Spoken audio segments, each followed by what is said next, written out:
All right, hey guys, Sam here back with you to introduce the latest addition to our lineup of indicators and tools for Ninjatrader 8.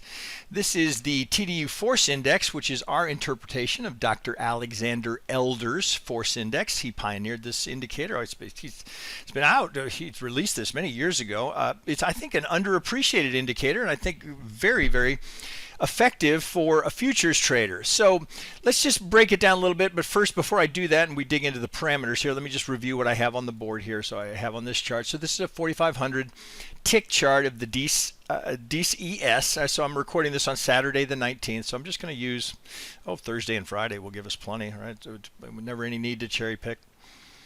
So I have, as I always do, I have our toolbar as I may grab things from that. I have our initial balance, right? These two heavy white lines. And then we have the pre-market here. So this is all part of our initial balance indicator. I have a 21 period McGinley, which is a great reference, kind of a baseline for the market. So I keep that on almost all of my templates. Let's see. So the other thing that I have on here, because this is kind of, I call this my old school OG template. I have traditional floor pivots, right? So we have our pivot point here, R1, R2, and then we have the directional and the central, and then the S1 and S2. All right, so that's the TDU pivots indicator, right, which I have built into the template where I use this here. But I've turned off a lot of them so we can just focus on Elder's Force Index or the TDU Force Index. Now, a couple of things to note here. So now, of course, if you're curious about what it is, right, you can just Google it. Right? That's all I did was just Google it here. So we come over here. This is Investopedia and talks a little bit about it. And there are a couple of key points here. The three key components of the force index are the direction of the price, the extent, the range of the price, and the trading volume. Right, so the force index is a technical indicator that measures the amount of power used to move the price of the index, right? The force. Right, so if you're looking at a one period, it's just comparing the current price to a prior price and then multiplying by the volume over that period. So in our case here, we're using that way. If you were, that would maybe not be as useful here. So we're using a 13 period, and then we're using an exhaustion threshold of 2. So and I've actually just added these lines in here just so you visually will understand why we get the darker red here or the darker blue. That when we get over 2, the implication is we are potentially at exhaustion, and you'll find that that's quite consistent here. So as we get, in this case, we get very, very little bit of a kickback here. But these are just to draw your attention. That's not a buy signal, but it's an alert to you that, hey, potentially a little bit overextended. So when we look at this here, let's just go look at the parameters here so I can make this super easy. So there's really not a lot to it, right? So now I'm just inside the parameters. So the exhaustion threshold is 2, right? That's the 2 lines that I've added in here, so just for you have a visual reference. We're using an EMA, although we're giving you all these choices of what you'd want to use here. I think EMA is fine, but feel free to experiment. Use some of that. McGinley's not a bad thought, but I'm going to just leave it at a 2 EMA, and then we're doing a 13 period. Right, so with all that, the rest of it is just color coding and whether you want an alert to fire. So once we've got that off here, now we can see this, and you'll find that it can be quite useful. Now, it's not necessarily intended such that when we're crossing the 0 line that's a buy signal, although there are certainly times. Well, here, let's just do it. Let's just kind of play with this a little bit, right? So if we see here we're crossing the 0 line. So the actual line is the force. We're just adding the histogram to it. So when we're crossing 0, do I want to be a buyer there? When we're crossing 0 here and going negative, well, look where the McGinley is. Look at that bar. Look at the force index. Right, same thing over here. Look at the McGinley. Now, would you buy that? Well, you're going right into the IB. Right, that's a little tricky there. How about this one, right? So here we hit here's the big up bar where we get our 2 threshold here. Are we exhausted? Well, there was a little more to go, but sure looks like signs of exhaustion as you see all of that wick rejection there. And then you get, clearly we get a little divergence here. And then, if this was going to be, here, let me just kind of put this in your mind's eye. All right, so if this was going to be some sort of a push and then a retrace, and we were going to get another kick here, so we get an internal retrace, well, you would anticipate that this would have more juice in it, more force in it, right? But all we do is roll over. So what you actually get here is just a measured move going the other direction, right? So you get this guy here going this. So it runs into that 50. Where's all the buyers? Now, interestingly, in this you can see examples here. You'll start to see it if you work with this indicator, whether you purchase it or whether you trial it and see could this be advantageous to me. Well, here after this big sell-off down here, we've now broken the initial balance. Note where we go here, right? That's the day's pivot. Oh, get off of there. That's the day's pivot right there. Right, coming into the day, right? We had the big ramp in the morning, went right up to R2. So we're pinging on the pivot. So that might give you just well, that's kind of interesting. Well, now look at, if we were going to start, well, for example, if we were going to do this, right? If this was, push, retrace, and we're going to keep going, right? That wouldn't be what you'd anticipate seeing amongst who has the force, right? For lack of a better, who's got the force with them? Right, so this is buyers pushing here to try and get back into the initial balance, right? That's what they're trying to do. Here's the one last attempt to try and, let's take this off, to try and drive it down, but we can't get a new low here, right? So that's often this time of day. Now it's 1 o'clock. It's been down all day. We've been down, down, down. Now this is often if there's going to be a reversal in the afternoon. Well, how would it start? Well, the first thing we see is we get a higher low, higher high, higher low. Just barely higher high, higher low, higher high, higher low, higher high, higher low. Right? Now the whole trend changes right after going lower low, lower high, lower right. Right? We all understand that. But this is now when you're sitting right here, it's a little trickier because you're thinking, oh, wait a second, that's just the retrace, but now we're heading down. Right, I know, I believe me, guys. I completely understand this is easier after the fact, but I'm just trying to show you that there's evidence down here. Now, again, this is a lagging indicator. This is not, we're not predicting here that this is going higher. We're just able to see the force of buyers and sellers here. Who's the aggressor? You can think of it that way. Now, this is not, I mean, there's certainly plenty of advantages here where this can be insightful throughout the course of the day. Ideally, the force index, it would not be enough by itself. I'd want to pair it with something, and it tends to pair very well with momentum indicators. I particularly like it with a stochastic. So I'm going to show this to you when we go over to a trading template, how you would put that together and how I use it. So I just first understand what it's doing and what the extremes are representing here. Worth noting here that we can stay at these extremes for, I mean, just like an overbought, oversold. Is there such a thing, really? I mean, we can stay down here. There's 3 bars in a row. We get a little relief, and then we're back again. So this down here was heavy selling pressure. What's interesting, right, is to what do you think we have there? So just out of curiosity, right, I think what you're likely see here, so we're coming right to the golden zone and we go up, right? So it's interesting that trying to push here, they can't get a new low. Oh, here, well, that'll work here. Now all of a sudden, look, now we're crossing 0. Now does that mean, is that a buy signal? Not necessarily. That's not really what I'm saying, but certainly I'd be cautious about selling. Get off of there. Let's get that off. So if you were anticipating, all we're going to do is just pump here and then retrace, right? Which would have been right? There's no reason not to be thinking that. Oh, look at this big move down here. Ooh, that's extreme selling. Oh, maybe this is just a retrace and we're going to head down. Well,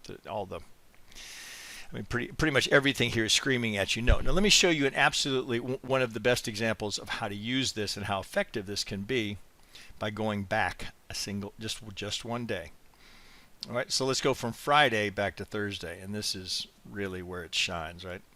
It would take one of these trades to pay for this many times over. Okay, so look what's happening up here. After this big rally, we've come up here, and we've broken out of the IB. We're nicely above the McGinley. Now, what is going on here? Right, this would not be uncommon, right? After this big push up, we've gone up here. Wait a second. No new highs are coming in. Explain. Look down here. Explain to me there, right? If we're going to roll here, where's all the buyers? Right, they are absent. So it does occur to me that this may be part of the reason here, just as I kind of look at this. All right, do you think that's coincidental? I mean, it's not a video. I haven't shown this algorithm here. So from that swing up here, oh, look at this. Well, now what'd you pull out of that? Well, let's say you didn't take the first, you took the retrace. Oh, all of a sudden, oh, lower high, break the McGinley, right, to the IB high, which would have been my target, right, knowing that that's potentially there for support. Well, there's 74 ticks, 925 a contract on the full size, but this is the big hey. That is a heads up, right? If this is going to push higher, how is that possible? And then look how far we come down. You can almost see it. Oh. Right. So if you're looking at a footprint chart, you know there's going to be trap traders up there.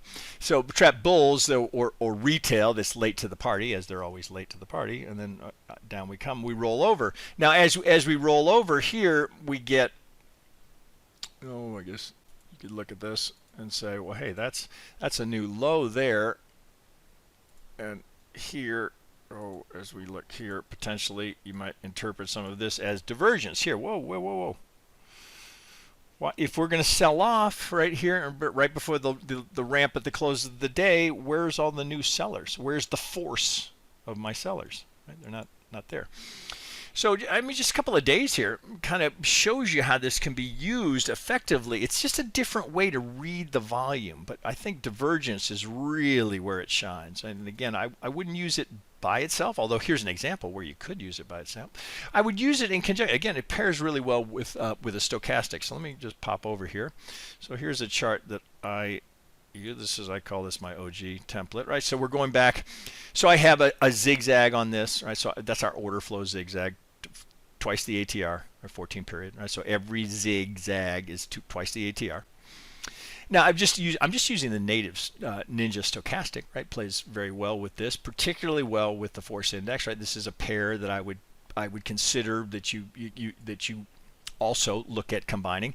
Now this is optional, right? So if I have the zigzag on here, the TDU order flow zigzag, I'm always going to want the histogram with it because I get a different visual representation. Yes, I can see it here, but I like seeing here that I'm in chop, right? That we're not going anywhere. We're just in a chop zone here. It's obviously it's reflected here, but I get that reinforcement. Whereas here, looking at the force index, look at the difference between those two. This is relative, so I'm getting just almost to 2, almost to that exhaustion threshold. Not quite. But I don't get a reference here. It looks just the same as it did over here. Look at the difference, right? Look at this swing relative to this swing, right? Or even this swing, right? The force index down here is going just as high. The force is the same, but look at the size of the swing. Very different, right? So I can see that down here. Oh, that's one monster swing. And what causes the break? A move equal to twice the ATR, right? So I get when I'm here, I know I'm going 2 times the ATR, 2 times the ATR, right? I'm just in a chop zone here. What are we looking for? Those periods where we have extended, or we get swing, retrace, which is what you end up getting here. Swing, retrace. But note, higher low, higher high, higher low, higher up, higher low, right? And then we end the day. So this is just, I mean, is it essential? No, right? If you had the resources for it, I strongly recommend it. Now, note here, I have on this additionally, I have our support and resistance indicator. I'm going to change this just to show you something here. Oh, well, that'll work. Here, oh, let's use line. Right, so it's just gonna, let me take the measured moves off. Okay, so we can see here as we're putting this in here. This is what do I got here? I've got so this is the support. So one way I could do this here from our toolbar here is just use that, right? So you can see we're coming over. This is the wick. Now I've turned off the support and resistance to only show me the line because I wanted you to see that we were just coming down and tagging the pivot. So as we're tagging the pivot, now let's start to put a few things together. Here's that little measured move we just looked at, right? So you get that little swing. We come down here. We put this in now. Stokes. Now, well, first, let me just take a second here because Stokes are underappreciated. Right? Now, first you got to understand what a stochastic is, right? I think often we're told, oh, stochastic, right? When it gets over 80, you sell it below 20. Understand what a stochastic is, right? I'm just going to take a second here to just bring this in here. And again, I can't even remember where I found this, but this is a good quote. So Dr. George Lane, right? Most of you, if you've been around the trading world, will know that he pioneered the stochastic oscillator. It's become one of the cornerstones of TA. But Lane noted that this is the important part. The stochastic oscillator indicates the momentum of a security's price movement. It is not, emphasis, not a trend indicator for price, as, for example, a moving average indicator is. The oscillator compares the position of a security's closing price relative to the high, low, or max, min of its price range during a specified period of time.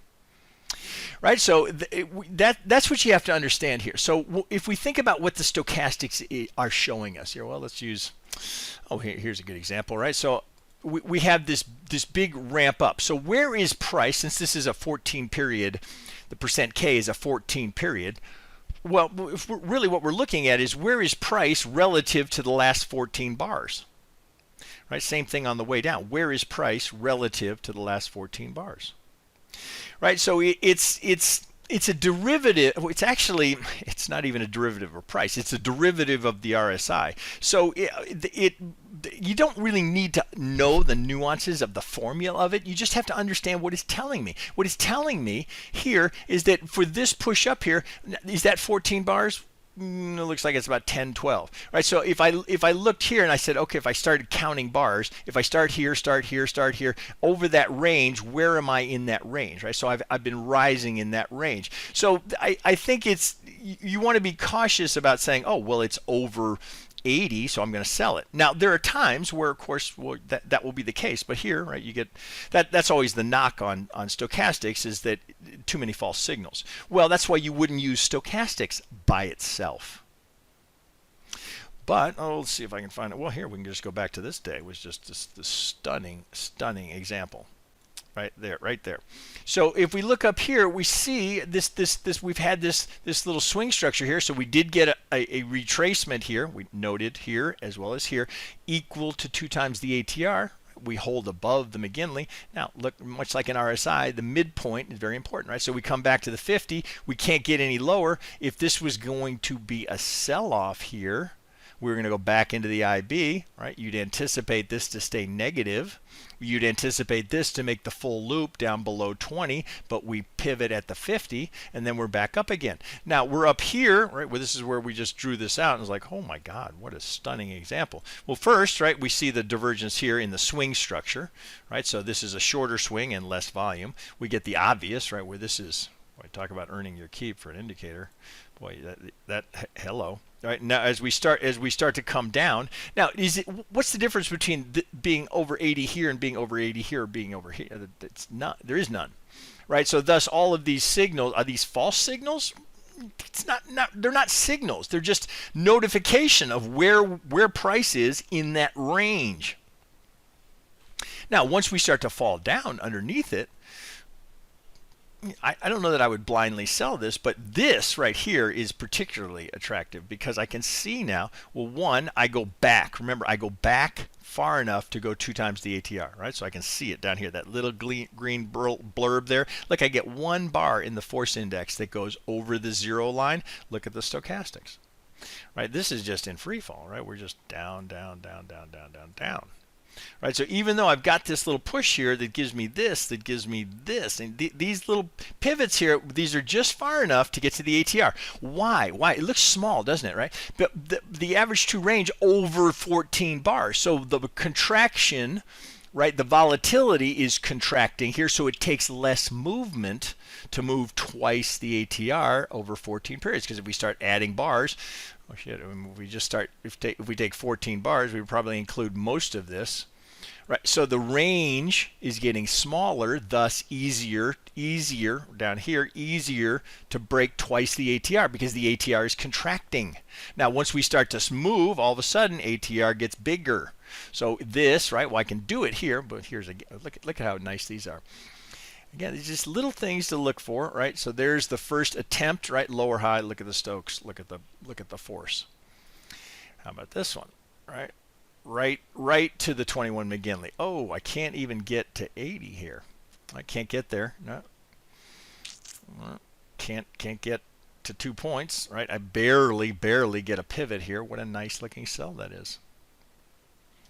I know, easy after the fact. If I was scalping there, my target would have been the IB, right? There's 47 ticks, right? Still not bad. Still not bad. Now if let's see here, that's not bad. So let's put our measured moves back on, and let's clean this up a little bit. So just out of here, so here we see a decent example here. All right, so pretty good divergence here. Which is not obvious divergence in the Stokes, right? But we're certainly in that. Well, we're under 20, right? We've gone to. What's the right word? It's not that we're overextended. We're below 70. So the range here suggests that the energy potential is there for this to recycle. And where are we? Right. Well, we do see a wick go through. Right, but no close below that golden zone. So there's the golden zone, right, goes off to target. So we see that divergence. We see the divergence here. So I can see it from the swings. I can see it here. I can see here's the divergence marking that between on the histogram. I've got the force divergence. I've got the Stokes recycling. I got that whole move up. Now again, right, this would be the end of the day, so that's not a great example. Let's see if there's anything down here. I should note the one other thing that I have in here within our support and resistance indicator. I'm going to turn this back to, I'm going to use wick.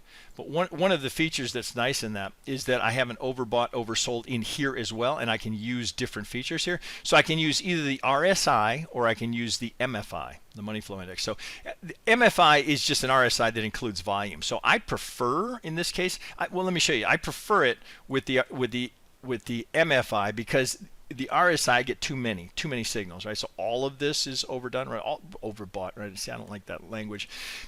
All that means is that the RSI is over 80 for that entire move. Well, now if I switch that, if I change it, I don't want so much. If I get the hang on. Turn it back on. I want the MFI, right? So let me recalculate that. So I just get fewer, right? It's harder to get the MFI overbought or oversold because we're including volume, not just price. So here, okay, I'm a little bit overdone here. Okay, a little bit overdone here. So I start to, because the MFI is a nice complement to the TDU force index, to Elder's force index, because for those very same reasons, it's incorporating volume here. So you can see here, I'm hitting exhaustion here, just as I'm hitting overbought, oversold here, for lack of a better way to describe it, as I'm hitting, as I get all this wick rejection, right? So look at this, all these wicks rejecting here. Now, it doesn't get far. I can't even get below the McGinley, and we can't get the Stokes don't even, I mean, they barely break 50, and then we're back up again. But here's the real tell. Now, as we come down here, we're going into a golden zone. We just looked at that.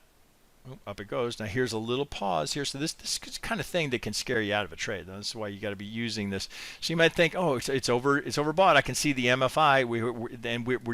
We're color coding the outside of the bar. The MFI is getting hot here. The stochastics are hot here.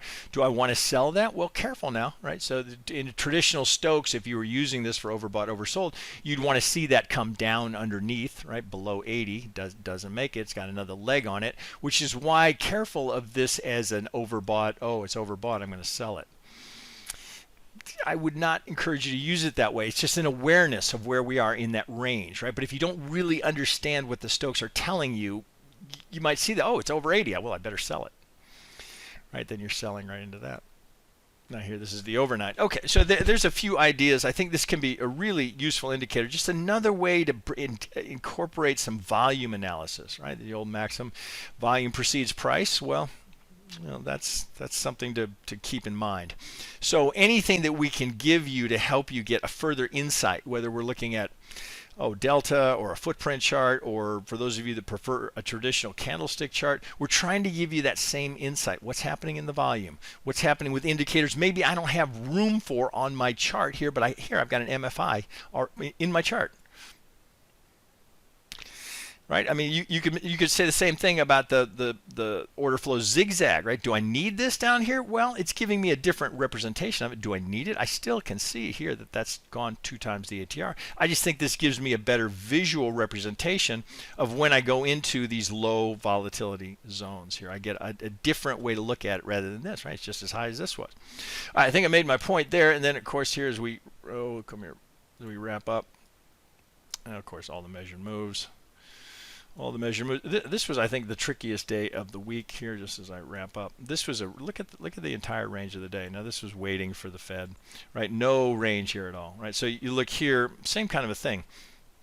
Boy, just we're not going anywhere. This whole day was just a snooze fest. That's actually the only day of the week that I was negative, right? This was very difficult trading because nothing actually ran. So there you go. Okay, that'll do it. I think that at least gives you something to get started with on the force index. Some ideas. Again, it plays with the stochastics very nicely. So if you were interested in a demo of this, or if you're not using something, or if you're not happy with, I want the volume, I just want to see it a little bit differently, this would be an interesting way to maybe incorporate some of that volume analysis into the momentum tools or geometry or fib tools that you're already using. All right, so it's just another option for you. Okay, with that, I'll wrap it up, and keep in mind you can always trial all of our indicators. So if this is of interest to you, just grab it for a trial. You got it for 7 days, full function. Use it, adapt it, combine it with whatever you use for momentum. I think you'll find it'll add value to your trading. Okay, guys, talk to you next time.